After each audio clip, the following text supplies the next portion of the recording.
Last one, be compassionate and consistent. Matter of fact, this is what I want you to do on every point now. You've got them all filled out. Go back to every point. At the end of it, put and consistent. This is the biggest principle in parenting, that you're going to be consistent. I'm going to be clear, and I'm going to be consistent being clear. I'm going to be I'll be consistent, every single one of it, okay? Be consistent. Why? God is consistent with you. He doesn't change. He's not like this one day and like that the next day. God is consistent with you. You need to write this down word for word. Inconsistent parents produce insecure children.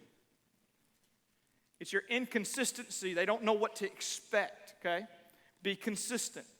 Compassion, it's that culture in your home. This is the one thing I have to pray over because I don't have a mercy gift, okay? All the people, you got a gift of mercy. You love people a lot. Raise your hand, all right? Okay, nobody in this church. All right, great. All right, great, we're together.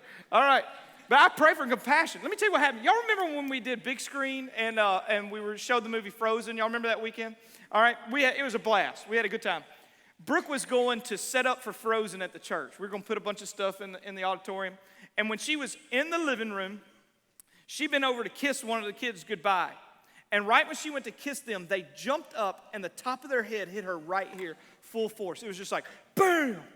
And it knocked her out cold. Boom! She hit the floor, like a feather. And bam! She hit the floor. And I came in and she's out.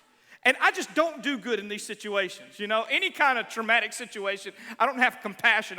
I get mad. I was just like, who knocked Mama out? Who knocked her out? Seriously, I'm just like, did you do it? I didn't do it. Who did it? You knocked Mama out, you will get at least 5 spankings for knocking her out. They're like, oh, it's an accident. Who did it? And then she's like groggy. She's like getting up. And I was like, who knocked you out? You tell me right now. Who did it? She's like, I just need you to help me right now. I'm like, I am helping you. I'm defending your honor right now, I'm like, God. Just help me just to react. Let that be that impulse of compassion. Help me. And to think about it, I pastor too. So it's a bad deal. All right. So you can pray about this. That's not naturally how you are. Just pray. Just, God, give me compassion. Just give me just a spirit of compassion. He's so compassionate. He can help you with this, all right? So let me tell you how to do this. Come up here, Austin. Since we're talking about discipline, I'm going to show you how we do it, all right? In the last service, he's like, you're not going to whip me, are you? And okay, when you discipline, whatever it is, okay, whether it's time out. Come over here to the side so they can see you. Whether it's time out or whether it's you've just whipped the snot out of somebody. All right, this is what you do. Because most people, they don't end it right.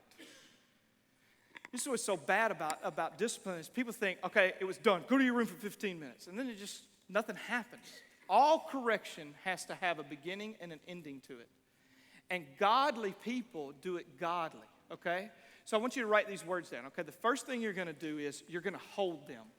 When it's complete, you just come up here, just hold. All right, we can do this. He's like weird about this in front of people. We're affectionate, I can tell. So you put your arm, and Austin, he'll push away. He's just like, you did me wrong, he'll push away, and I'll just force it. I'm like, boy, it's going to happen again, let me hold you, okay? And this is why it's big, listen to me. It's because everybody in this room was born with something called a skin attraction. This is why you take a baby, and you give it directly to their mom, and what do? Put their skin on that baby. Everybody has it. And so growing up, what happens with young boys, when they don't have daddies that hold them, and skin to skin, they grow up emotionally not knowing how to express themselves. Because they've been starved from this closeness. So you take this one time where you're just going to go, I'm going to hold you. Because if I just leave him in the room, you know who's going to speak to him? Satan is. If you just leave your child in a room after discipline, you open a door for Satan to speak. So you close the door like, I'm going to hold you. I'm going to go skin to skin right here. I'm going to put my face on your face. And let me tell you something. It's not like they go, please train me up, Dad. Just want you to train me. We have a normal home too, okay? Boys that don't get this become emotionally unexpressive. Girls become sexually promiscuous. So this is a big deal. So I hold them. Hug them, okay? Give me a good hug, okay? All right. He's into fist bumping these days. Just like, can we just fist bump, Dad? It's like, that's not enough. We're going to hug. Come on. And then I'm going to heal them. And this is how you heal them. You ready? You release forgiveness. It's like, buddy, I forgive you right now. Grab my hands. We're going to pray this prayer. Say, God. Yeah, no. Please forgive me. Please forgive me for stealing Daddy's food. For stealing Daddy's food.